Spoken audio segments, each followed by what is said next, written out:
este libro no se basa en la religión. Lo que queremos hacer aquí, esta propuesta es exactamente mostrarles el orden de Dios y la armonía con la que se expresa toda la creación sin ponerle etiqueta. Y aquí lo que trato de mostrar o mencionar es cómo en todas las religiones, no importa si prediques el budismo, el judaísmo, el cristianismo, el hinduismo, sin importar qué nombre le des a la divinidad, todo es lo mismo. Entonces, cómo al final las religiones o las etiquetas vienen a enumerar algo de lo cual no hay nombre. No hay nombre. Entonces, por debajo de todas las etiquetas y de todas eh, digamos, los marcos que les ha puesto el ser humano, abajo de todo eso está lo mismo. Entonces, llámale cualquier nombre que le quieras dar. Y esa divinidad está dentro de cada uno de nosotros. Entonces, ese es el punto. Cómo al ser humano, al tú desidentificarte o no reconocerte parte de Dios, entonces te desempoderas totalmente. Si ponemos a un Dios totalmente fuera o exterior, entonces, ¿qué pasa con esto? Pues podemos culpar a alguien, podemos cargar todo nos victimizamos, no aprendemos, repetimos. Cuando tú encuentras que ese Dios que tanto anhelas o que tanto quieres encontrar está ya dentro de ti o ya es parte de ti y que además no tiene género, o sea, no es un hombre, el padre, ni es la mujer, sino es eso, que no tiene género, entonces ahora sí te empoderas y descubres eso que a lo que has venido al mundo a servir. Primero, siempre fui una niña súper insegura, 1000% insegura, llena de miedos. Eso lo vine a expresar y a seguir compartiendo de forma adulta. Entonces, yo primero, mi manera de ver el mundo era cumplir. Si cumples con el título, si cumples con lo que te pide el mundo, todo va a estar perfecto. Y te das cuenta de que no es así, porque pues por más títulos, por más que seas perfecto, según tú, cumpliendo las normas, llega un momento en que te topas con pared. Por ejemplo, lo que pasó conmigo fue que yo entré en una depresión muy fuerte hace 9 años, y en esa depresión tan fuerte empecé a cuestionar a Dios, ¿no? O sea, decir, oye, pues, ¿qué es esto? O sea, si estoy cumpliendo con todos y supuestamente, entonces, ¿por qué todo se está derrumbando? Y fíjate, de este tema habla San Juan de la Cruz, y grandes místicos que hablan de la noche oscura del alma, ¿no? Y todos los grandes hablan de ese momento tan doloroso, pero fíjate, cuando ves el dolor como una herramienta que te rompe, pero te saca la luz, ahí es donde está el aprendizaje. Tienes dos opciones cuando estás en una depresión profunda: hundirte, victimizarte o cuestionar y encontrar.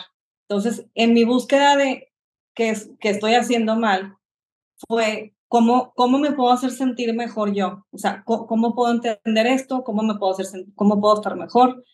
Y empezó primero mi búsqueda del tema de las emociones a través de la neurociencia. Entonces, la neurociencia me explicó que existe un orden que expresa las emociones y cómo llegar a sentirte bien o cómo estar pleno. Ahí empecé a practicar la meditación. Me llevó al tema del mindfulness.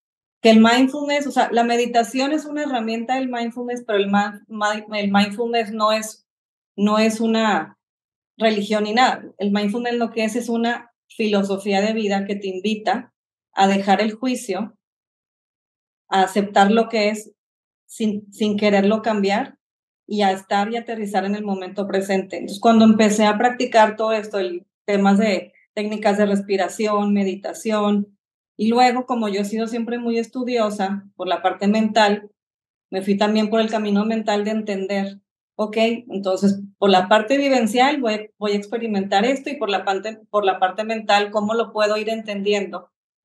Entonces fui como embonando estas dos cosas, practicar, estudiar, y encontré que eso de la meditación estaba presente en todas las religiones. O sea, las monjas de clausura, los conventos de los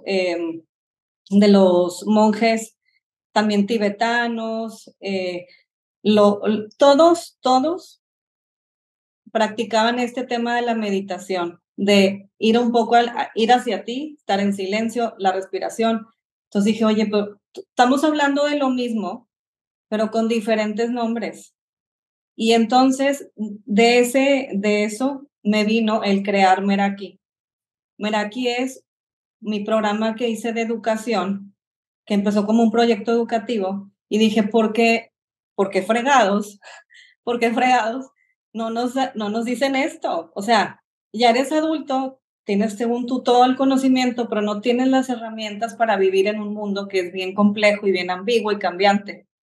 Entonces dije, oye, pues voy a empezar a, compartir lo que he creado con esto que estoy experimentando. Y entonces hice ese programa educativo y lo empecé a compartir de forma gratuita. Empezó como un proyecto piloto que después pues se va haciendo más grande. Y es que, gracias a Dios, fíjate, el COVID nos vino así a poner en la cara que el pilar del ser humano es el manejo emocional, el autoconocimiento y la salud mental. Sin eso no hay aprendizaje, sin eso no hay trabajo, sin eso no hay relación, sin eso no hay nada. Primero tienes que estar bien tú. Y para poder estar bien tú, tienes que conocer tu sombra y tu luz. O sea, ir adentro y ver qué es lo que traigo adentro, cuestionar. Y entonces este libro viene a cuestionar un montón.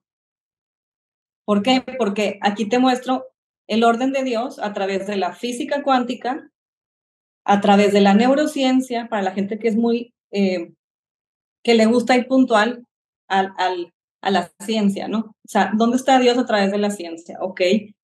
Te muestro también incluso algo que mostró un astrofísico, que al final del libro toco este tema.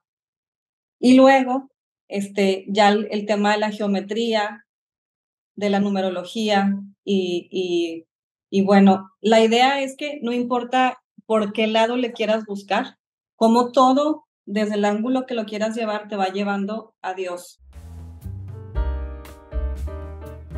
Cuando la gente escucha esotérico, piensa como, ay, eso es pura locura. Y fíjate, la palabra exotérico es ir afuera y esotérico es ir adentro. Entonces, el ir adentro no tiene nada que ver con locuras, ¿no? Pero como bien dices tú, lo del libro que estoy planteando aquí, no es que yo me lo inventé, sino es como una recapitulación o un resumen de lo que ya se ha propuesto por miles de años. Por ejemplo, hay grandes buscadores a través de la teosofía. Krishnamurti, Blavatsky, Gurdjieff, o sea, hay un montón de gente que ya había mostrado esto, pero ¿qué pasa? Que los seres humanos queremos darle a todo etiqueta y separar. Y este es el punto. La idea de separación genera miedo y genera caos y genera conflicto. Que cuando tú separas y etiquetas, entonces estás dividiendo lo que es indivisible. Entonces, por ejemplo, la neurociencia, antes, hace 20 años o 30, no existía la resonancia magnética funcional. Entonces, podían ver los órganos, pero no podían ver la actividad de los órganos en tiempo real. Ahora con la resonancia magnética funcional, pueden ver la actividad del pensamiento y las emociones en tiempo real. Y pueden ir viendo cómo se ilumina o cómo se armoniza toda la parte cerebral cuando alguien está en un estado de contemplación o de meditación o de paz. Entonces, esto hace 30 años o 20 años todavía no había manera de comprobarlo ni de verlo. Ahora sí. Entonces, como ya hay estudios y ya hay cosas más tangibles, como ya hay estudios y ya hay cosas tangibles y métricas, entonces la gente dice, bueno, puede ser que sí sea verdad, ¿no? Y el tema también importante es el tema de la epigenética, porque la epigenética viene a decirte que existe algo por encima del código del ADN o de la genética, que es el que le da el orden o que le dice qué hacer a la parte genética. Porque toda la información genética viene envuelta en unos paquetitos de información que se llaman histonas, y cada histona tiene unos radares que va recibiendo el magnetismo o la información de las emociones. Y eso es lo que desencadena qué parte de tu código genético vas a expresar en determinado momento. Entonces, todo esto que antes era como locura porque no había manera de comprobarlo, ahora sí existen métodos y comprobaciones. Como te decía, como te estaba comentando del astrofísico, antes la geometría sagrada era como, sí, ok, qué bonito, a lo mejor es una filosofía, pero ahora, por ejemplo, este gran Jared Lisi hizo un modelo Lee, que aquí está. Es el modelo, es el orden en el que se forman literal todo, o sea, constelaciones, que se forman galaxias, y este modelo Lee, sí, él lo desglosa, ahí lo van a ver en el libro, pero él lo desglosa y saca la conclusión de que estos modelos forman geometría. Entonces, esa geometría que está en el universo también está dentro de una gota de agua y también es parte de ti. Entonces, la geometría sagrada es simplemente no es algo filosófico, sino es el modelo en el que está creado todo el universo. La integración. O sea, en la búsqueda del entender qué es que somos y el tratar de darle sentido a todo esto, te pones a estudiar, como me pasó a mí, que las religiones, eh, que la parte científica, que primero empieza la búsqueda y luego el estudio. Después del estudio empieza la parte de la experiencia, de practicar. Y luego viene la parte de compartir. Entonces, creo que mi libro lo que viene a hacer es integrar a Dios o darle sentido a Dios a través de diferentes vías, de la vía del misticismo, de la vía de la religión tal cual, porque detrás, como te digo, detrás o abajo de toda la religión está esa experiencia de unidad, o a través de la ciencia. Entonces, ¿cómo a través de cualquier ángulo o área que tú quieras dedicar o estudiar para autoconocerte después? Porque la conclusión es el autoconocimiento. O sea, si tú vas a estudiar de todo esto para venir a juzgar a otros, entonces no has entendido nada y ese no es el punto. Nadie está más iluminado que nadie, nadie es más que nadie.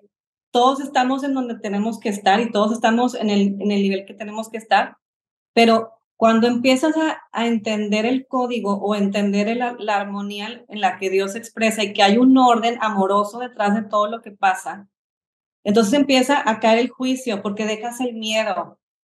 Ya le empiezas a dar sentido a que aunque te esté llevando la fregada y aunque estés en un momento muy duro, hay un orden y estamos viviendo en un universo súper amoroso y ordenado y hay una sincronía y una danza perfecta. Entonces, también esto que te está pasando, aunque puede ser muy doloroso, es algo precioso que te va a ayudar a ti a sacar la luz, que ese es el punto. Entonces, ¿y cómo? La idea es mostrarte un poquito de cómo se expresa Dios para que a través de lo que tú quieras hacer o por donde le quieras llegar, te autodescubras. Porque si, por ejemplo, a través del enneagrama dices, oye, yo soy el pacificador, ya me doy cuenta de que siempre quiero agradar a otros, que mi pecado o mi huella es tal cosa, entonces vas a empezar a trabajar en ti. Y como te digo, esto es una invitación para ir adentro, para ti. Y cuando tú descubres estas cosas, vas a empezar a compartir y vas a estar más contento, vas a querer ayudar a otros, vas a empezar a crear. ¿Crear qué? Puede ser una canción, un libro, no importa la vía de expresión, pero empiezas a crear y empiezas a compartir y empiezas a servir. Ahora, si lo agarras desde el juicio, pues lo estás agarrando desde el miedo. Y desde el juicio vas a creer que lo sabes todo, vas a empezar a juzgar y entonces ahí otra vez vas para atrás. Entonces es una manera bien bonita de encontrar a Dios y de encontrar a Dios, a ese Dios que está en ti, que no tiene nombre. Entonces, si crees en Dios o no crees en Dios, al final te va a llevar al mismo camino, a esa presencia en ti. Hace 9 años creía que el mundo era lo que era. O sea, 100% físico. O sea, esto es lo que es. Es más, si alguien hace meditación es porque le sobra tiempo. O sea, era demasiado juiciosa. Todavía estoy en proceso, pero pensaba que todo era como, ok, un mundo 100% material, o sea, físico. Esto es lo que es, ¿no? Eso es lo que venimos a hacer. Y no hay más. Porque fíjate que siempre no le he dado 100% el crédito a una religión específico, pero interpretaba que eso es lo que veo, lo que hay, eso es lo que hay, ¿no? O sea, eso es lo que, y si te tocó bien, qué bueno, si no, pues ok. Después, gracias a la depresión que pasé, que me hizo cuestionar todo, y en esa búsqueda, ahora veo el mundo diferente. O sea, no quiere decir que no vas a tener momentos malos y que no te van a pasar situaciones complicadas y que ahora toda mi vida es armonía, porque no es cierto. Pero ahora me siento mucho más preparada para enfrentar lo que venga de una manera positiva y neutral. O sea, ya no veo todo como bien o mal, o trágico o hermoso, porque me doy cuenta de que todo está pasando y todo es una experiencia momentánea y que en realidad no hay blanco y negro, hay gris. El mundo es gris, no es blanco ni es negro. Entonces, desde el no juicio, desde vive lo que te toque vivir, acéptalo, embrace it, como dice, y ya, o sea, si te toca un momento muy, muy duro, pues a ver, vívelo, siéntelo, que te lleve la frega, que te arrastre y luego crúzate para el otro lado. No te lo brinques, porque si mucha gente se lo brinca, ¿con qué? Con placer, con déjame me meto drogas, déjame me pongo hasta el soquete, déjame me voy a jugar las maquinitas, déjame, ¿y qué pasa? Pues que estás tapando, nada más tapando, y te vas a sentir bien padre en el momento. Y luego viene otra vez el rebote, y es que al final de todas esas búsquedas o de todos esos vacíos está una búsqueda espiritual de entender y darte el valor de cuál es mi rol en este planeta. Y tu rol es colaborar en el planeta, no competir. Buscar la colaboración y sentirte digno, sentirte merecedor y sentirte un fregón dentro de lo que haces y de lo que tú más te llame la atención, que en mi caso, pues, a mí me encanta la educación, pues deja ahí una semilla. Creo que los súper valiosos, obviamente, el Kybalión, las leyes mentales. El Kybalión porque te explica el orden del 7, ¿verdad? Ok.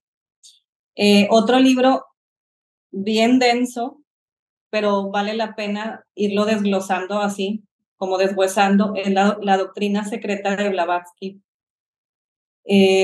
Otro libro muy bueno es el de La ola es el mar, de Willis Jagger, que es un místico. Otro libro que también recomiendo muchísimo, que es un libro de cabecera, así como la Biblia, que tienes que tener en tu casa y en tu espacio, es el libro del Esplendor o el Zohar, que siempre lo tengo, acá está, siempre lo tengo conmigo, pero es un libro es como la parte mística del judaísmo, de la parte mística de la Torah.